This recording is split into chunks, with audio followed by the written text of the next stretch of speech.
Hello and welcome everybody to Advent of Code 2022 day 14. So today's puzzle was pretty fun. At first glance, as you read through it, it looked like it was going to be a bit harder than it actually was. Turned out not to be too difficult. I certainly didn't come up with, I don't think, a super clever or super efficient way of solving it.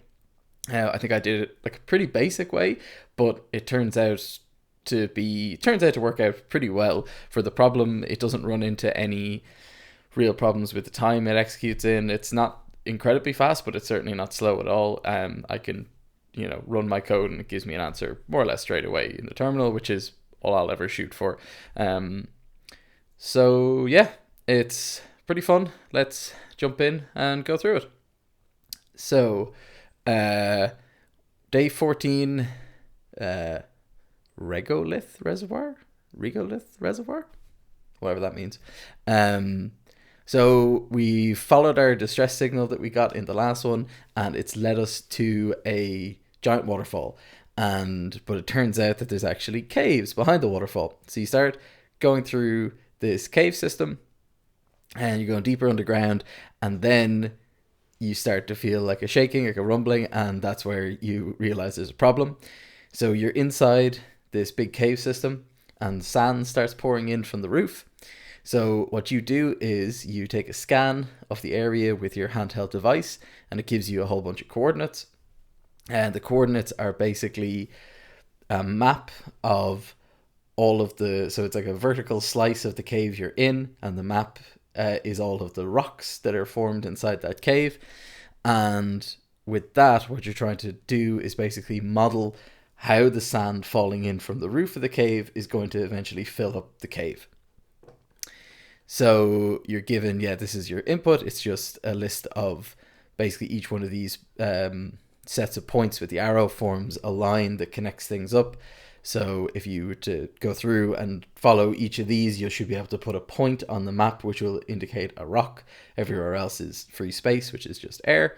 So if you follow through these lines here, you basically end up with a coordinate space that looks like this. You've got our x's and our y's. Our x's across the top here, these bigger numbers, the y's here, the smaller numbers. So we start off here, and we're told that at the point 500, 0 is where the sand starts coming in from. So a grain of sand will just continue to fall down until it can't fall one further down. It hits a rock, or as you'll see in a second, it hits another grain of sand. If that's the case, it comes to rest.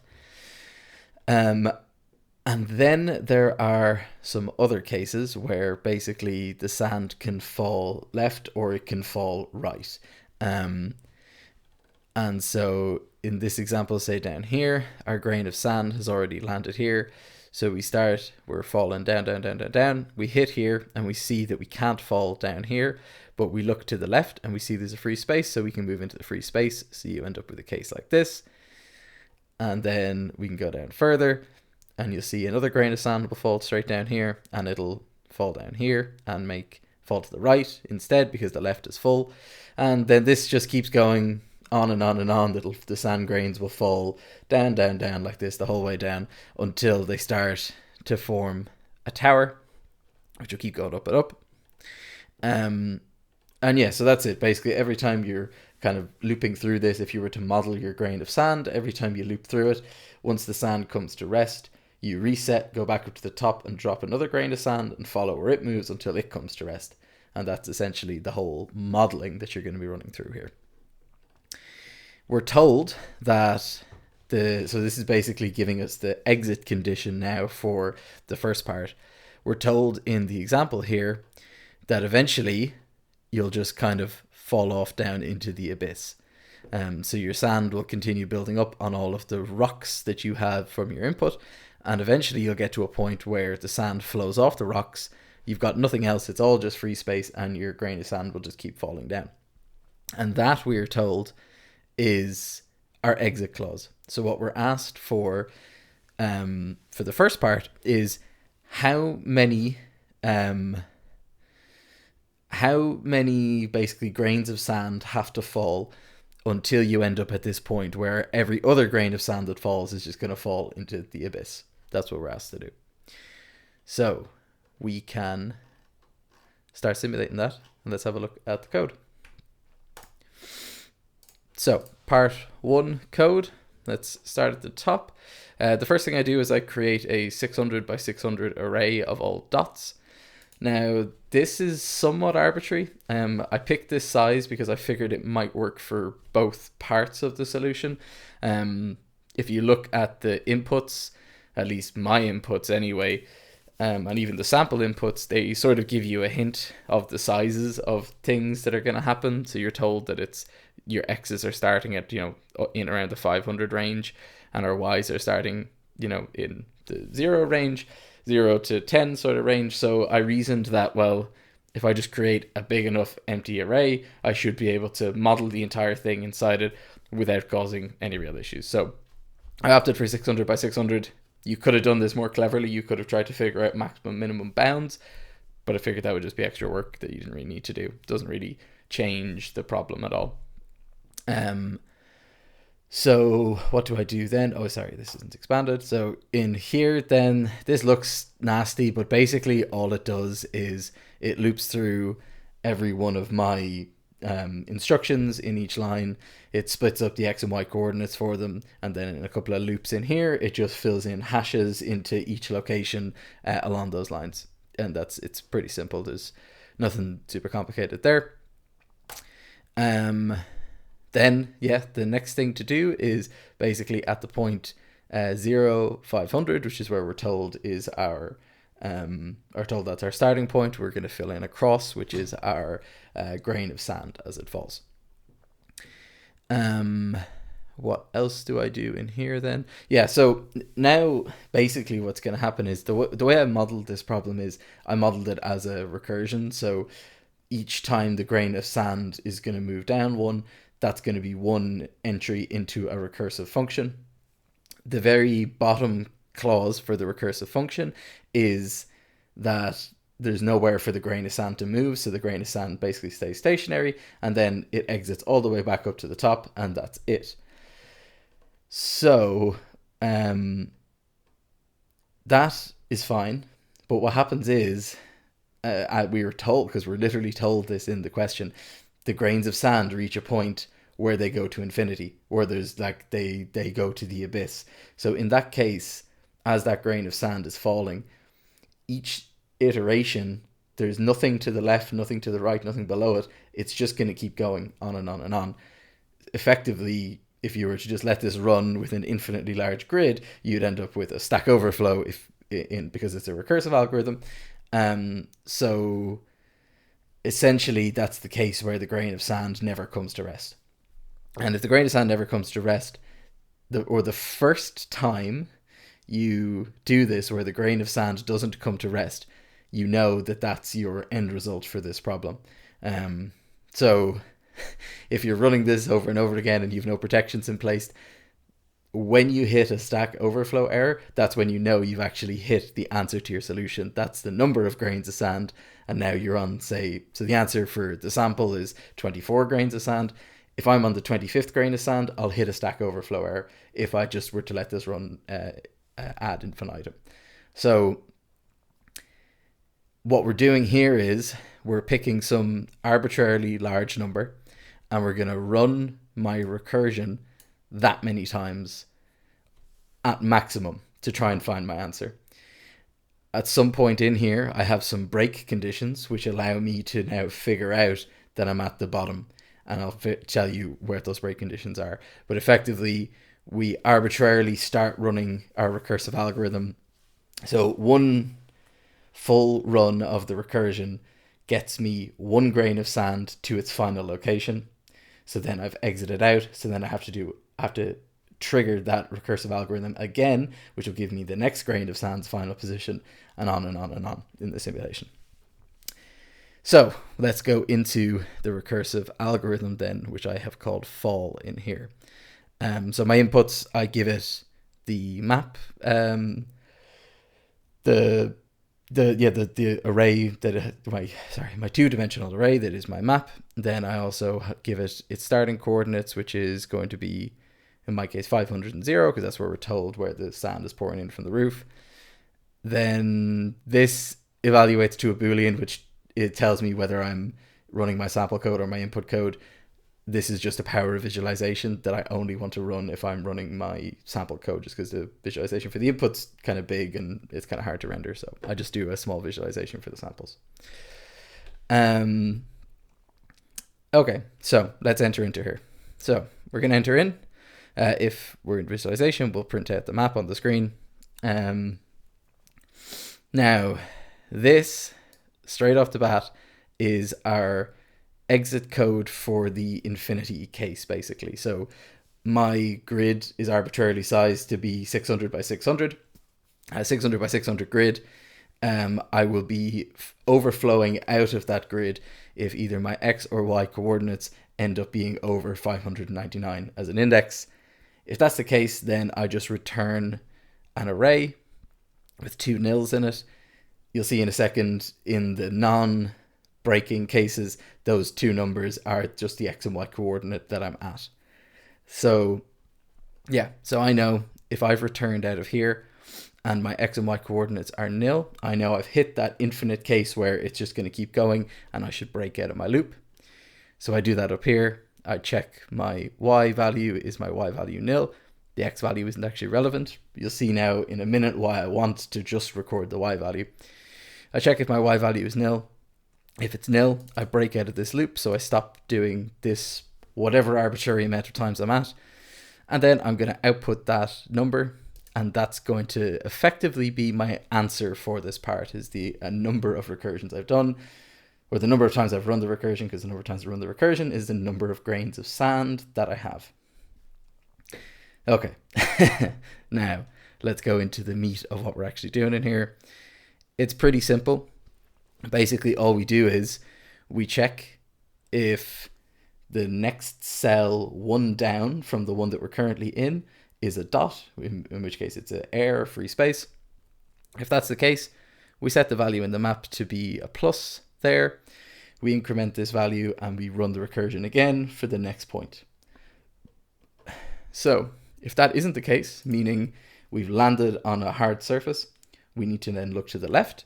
So then we check our coordinates here to the left, which is y plus 1, x minus 1. Do the exact same check. If that's true, that's empty. Then we fill in the value and we move to the next recursion. And then the final case, so if to the left isn't full, then we go to the right and we'll check the right value. If the right value is empty, we again update the values, enter into the recursion again.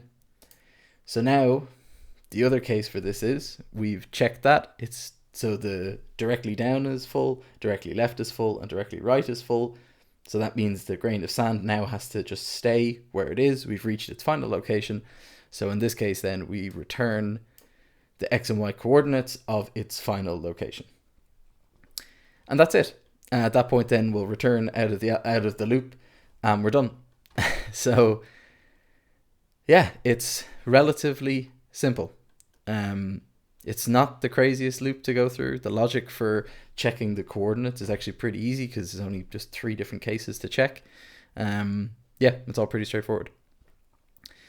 So the last little bit here that I want to talk about is the largest y value. So this is effectively when you get down to the bottom. So we might know how many grains of sand it took to get there, but we actually, for part 2, you actually need to know what that lowest bottom level is. So for that, then I'm recording the largest y value that we get to. So this is effectively the last y value before we hit the infinite case. And we just keep track of that here. So we start that with 0. Every time this loop executes, if it's not nil, then we have an x and a y value being returned. If the y value is larger, then we increment that, which would effectively give us the very bottom level of the rocks in the cave for the first part. Okay, that took longer to explain than I thought it would. Anyway, let's move on to part 2 then. So for part 2, what they say is you misunderstood what the sensor readings were giving you, and there isn't actually an abyss underneath those rocks. There is actually a floor going the whole way along, and that's where you're standing. So now they've basically effectively given us a hard bottom for the end of our recursion, but what they're doing is they're gonna change the problem slightly. So instead, what they want you now to model is they want you to model what happens when the sand fills up to the very top. So the grains of sand continue falling because they now have a base level at the floor, which you're told continues infinitely in each direction. You should eventually end up with a big pyramid of sand, and it'll have like gaps in it where there's like air pockets and stuff like that. So I guess that's the idea, is that you want to try and find where there's an air pocket that you can run to save yourself from all the falling sand. So this changes the problem slightly in that we now don't need to try and find an infinite floor. There will be a floor for us to hit because we have this, we don't have to try and find the abyssal infinite going down because we're told that there is a flat floor. What we're also told is that the flat floor is 2 units lower than the lowest point that we found earlier, which is important now for why you need that y value. So we find that y value from earlier, which is what was previously the point where we thought it would go to infinity. Instead, now we're told that two levels lower than that is actually this infinitely wide floor that we're going to fill up with sand. So yeah, now we're doing our same thing. We can do our same model, which is our same recursive algorithm. But instead, what's going to happen is, we're just going to build up to this big pyramid. And then what we want to know is how many grains of sand it's going to take to fill up to make this infinite pyramid. So in this case, the code is much the same. I haven't done a huge amount to change it, except that the exit condition of our recursion, now we don't need to care about the infinite case. Instead, what we actually want to care about is just that when we enter into the recursion, the y value, or the x and y value that it returns out, is the original x and y value. So each time this exits out, once a grain of sand has found its final location, we will then know that, every time the recursion exits out of its location, it returns the x and y value of where that grain of sand came to settle. So when we've built our pyramid, eventually we'll get right to the very top and the grain of sand will settle right at the very top. At that point, we know we're at the very top, so then we can exit out of our arbitrary size loop that's going to run. There's not a huge amount of changes in here. The reading, the building the map code is basically the exact same, so I just left that compressed here. I did have to up the size of the array because the base now of this massive pyramid of sand actually overflowed my 600 by 600, so 800 by 800 worked for part 2. Fine. I did that by trial and error and by printing it out to the screen and zooming out so I could see the extents of it. What else is different? So also I have a floor variable in here, so I just checked the input type. We're told it was 2 down, so I left that here. 9 is for the sample, 160 happens to be the depth for my input, so plus 2 gives me my floor. And then, so I put in the floor here, so just take the floor location and then the numbers from 0 to 800, put my infinite floor across the bottom of my array. And then, so in this case, I set my upper limit to 100,000 as I was testing this. I just kept upping the limit until I found a condition where it actually breaks. So I started at 400, 500, 600, 2,000, 10,000, 100,000, and it breaks. Turns out it breaks actually about 22,000 for me. So I didn't need to go that high, but it doesn't actually matter. That's just an upper bound. It'll always break before that once it hits this condition anyway. So that's literally it. The loop code in here, the simulation code, is the exact same. The recursion doesn't change at all. The only thing that changes is what we do with the output. So in this case, I output an X and a Y for every time a grain of sand settles, essentially. And then I just check if the X is equal to 500 and the Y is equal to 0. And that's it. I output num plus 1 just because of the way the indexing works. And that gives me the amount of grains of sand, and it breaks out. And we're done. Really simple and straightforward. So if we run both of our pieces, the first piece runs in 0.3 seconds. It's pretty quick. I output the number of steps it took to get there and the largest value, the 160, which you saw me then use as one of my kind of inputs here. And then part 2 is a good bit slower because it is running just way more loops. You'll see it actually runs nearly 24,000 times to get to its answer, and it takes about a half a second to do that. So that just shows you how much more sand needs to pour out to fill the big pyramid shape, basically. And the last thing I decided to do was a little animation, which I'll just run for my sample, which looks kind of pretty. Oh, so there we go. This is our sample filling up with sand, trying to make its pyramid. And see, we get to the top of the left, then we're going to fill up to the top on the right, and that'll keep going until we get to the very top. And there we have it. We're done. So I had a lot of fun doing this. I'm also really enjoying. I 100% have jumped on the like ASCII visualizations bandwagon. I think they're really fun. And if you have the little bit of time to do it, this wasn't a super complicated problem. I wasn't tearing my hair out doing it. So doing the visualization along with it was easy, wasn't an extra hassle, and it actually helped me debug once or twice. So I'm definitely going to keep doing these visualizations for any of these visual style puzzles, because they definitely do help, especially if you can bound your inputs so that they're not colossally big and you can actually map them out on the screen.